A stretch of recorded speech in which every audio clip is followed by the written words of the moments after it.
السلام علیکم میری بہنوں، آج کی کلاس میں آپ کو را کے باریک پڑھنے کا قاعدہ بتاؤں گی کہ را باریک کس حالت میں پڑھی جاتی ہے۔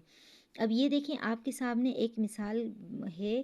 اگر ہماری را ہے، را کے اوپر یہ دیکھیں ساکن ہے، را ساکن سے پہلے اگر زیر ہو تو اب یہ دیکھیں یہ را ساکن ہے اور اس سے پچھلے والا جو حروف ہے اس کے نیچے کیا ہے؟ زیر ہے۔ اگر را ساکن سے پہلے زیر ہو تو را باریک پڑھی جائے گی، تو را باریک پڑھی جائے گی۔ اب را کو باریک پڑھنے کا کیا طریقہ کار ہے؟ دیکھیں، میم را زیر مر، مر اگر ہم پڑھتے ہیں میر میر تو یہ طریقہ غلط ہے۔ بہتر طریقہ ہے مر، کیونکہ ہماری پہچان کیا ہے؟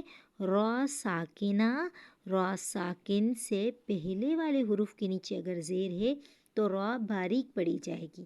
طریقہ کیا ہے؟ مر مر یتن، مر غلط ہے، مر یتن، واقف مر یہ